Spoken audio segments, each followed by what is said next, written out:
चलो, हम लोग कवर कर रहे थे लीवरेज के बारे में बात कर रहे थे, तो हमने ऑपरेटिंग और फाइनेंस कवर कर लिया। अब बात करना है कंबाइन लीवरेज का।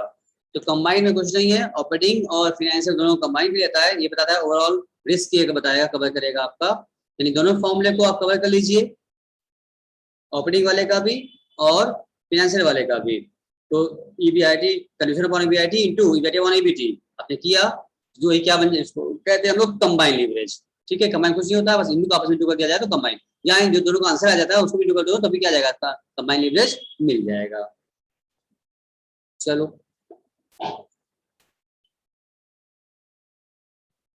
जो हमने कवर कर लिया था, अगर सेल जितना परसेंट चेंज होगा और ईबीआईटी सब चेंज हो, फाइनेंशियल चेंज हो जाती है उस हिसाब से। ये आप कवर कर लिए थे हम लोगों ने। अच्छा,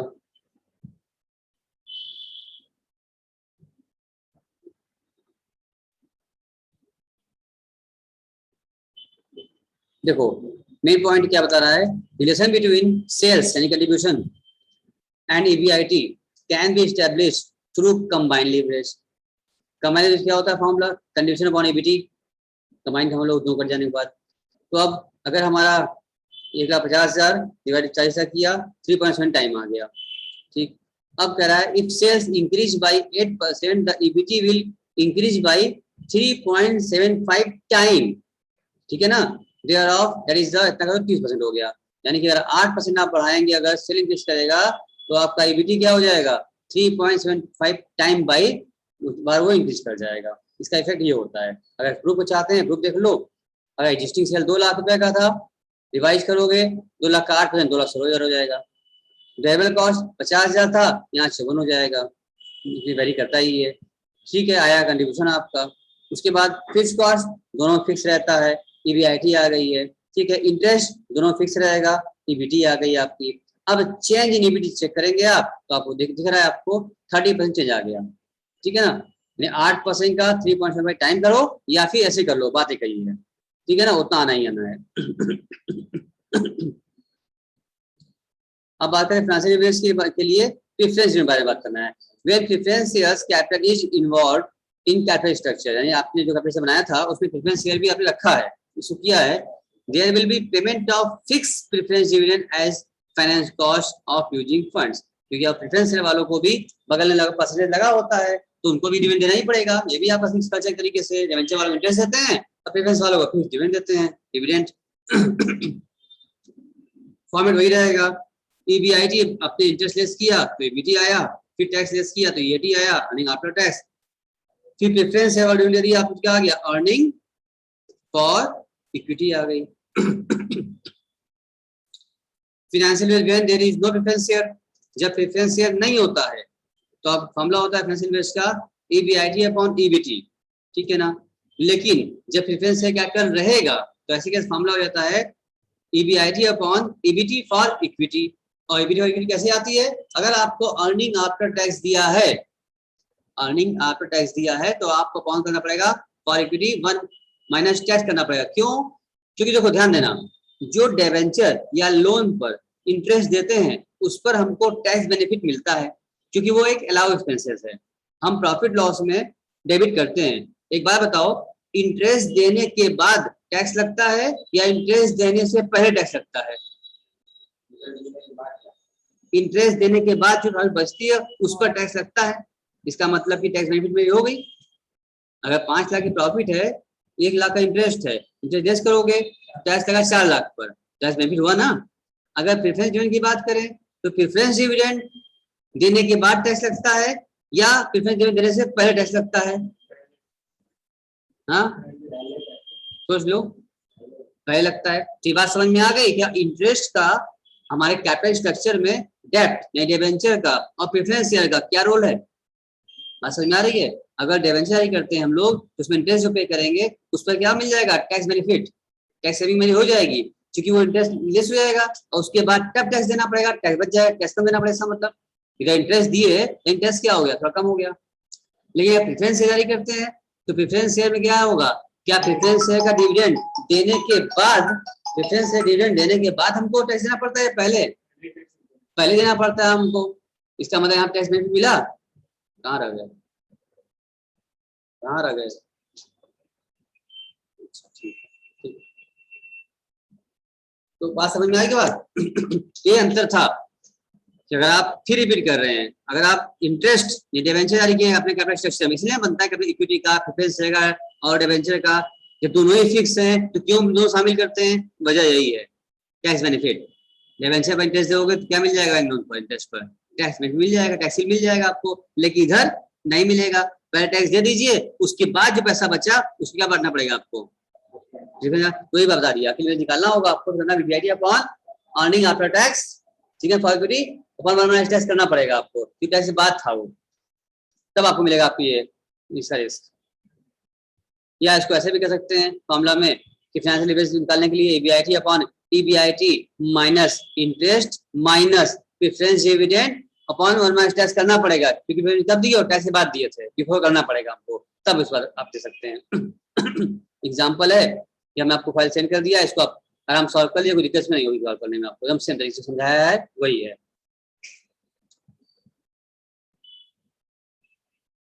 इसको आप प्रैक्टिस किया, ये हम आपको दे दिए एग्जाम्पल करा करके, आप तो कल निकाल लेंगे फॉर्मूला से। अब आज बात करते हैं हम लोग इंटरेस्ट कवरेज रेशियो की। ये तो मेरी बात कर चुके थे आप लोग अकाउंट्स में भी, यहाँ फिर से आ गया कि क्या था इंटरेस्ट कवरेज फॉर्मूला क्या था, ईबीआईटी अपॉन इंटरेस्ट।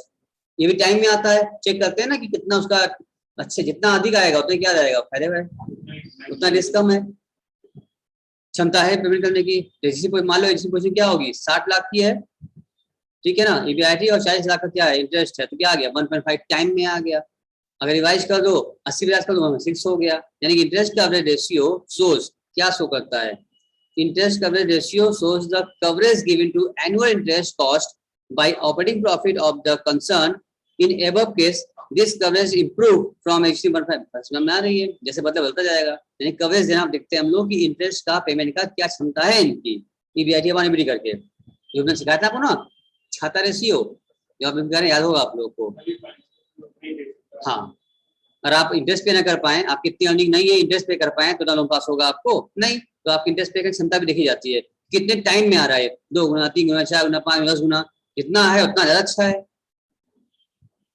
हम इंटरेस्ट पे कर सकते हैं। इसका मतलब अब आ रहा है एसेट्स लीवरेज, इट शोज या it is known as assets turnover ratio, यानी कि एसेट्स टर्नओवर क्या बोलते हैं हम लोग, एस लीवरेज भी बोलते हैं, ठीक है ना। आइए, जो बच्चे मॉर्निंग वाला क्लास लिव कर रहे हैं, सोए रहते हैं, उठ नहीं पाते हैं, क्लास मिस हो जाता है, नहीं करते हैं, वो बहुत पछताएंगे, उनको लग रहा है कि तो कॉमन सी बात सर बता रहे हैं, उनको बहुत लंबा नुकसान होने वाला है। जितनी चीजें हमने सुबह कवर कराया है, आज भी जो भी क्वेश्चन हमने कवर कराया है सुबह, जिनका भी छूटा है समझो कि बहुत बड़ा लॉस हुआ। आज बहुत बहुत खास पॉइंट्स हमने सुबह कवर किया था, इसलिए आप लोग क्लास सुबह मत छोड़ा करिए, तो जो छोड़ रहे हैं जिम्मेदारी आपकी होगी, मेरी नहीं होगी। फिर जो लोग भी बताए ना, जो जागा थे वही पावा थे, जो सोए थे वो खोवा थे, जो लोग भी सोए थे उनका बहुत लंबा नुकसान हो गया आज का। वैसे हमने आज जो क्लास कराया था उसका पीडीएफ सेंड कर दिया है, आप लगा लीजिएगा उसको, न लगा पाए समझ में आ जाएगा आपको क्या दिक्कत है।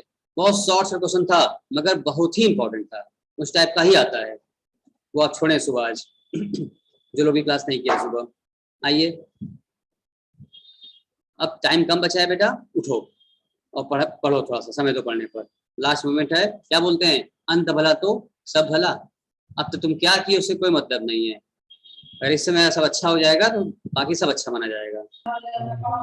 इसलिए कहा गया आपसे turnover upon assets, any turnover will be in क्या नंबर में सकता है आपका, तो आपका जितना था 75 लाख का, और एसेट्स क्या है आपका 100 लाख का है, इससे क्या आ गया, एसेट रेशियो में हो गया 0.75 आ गया।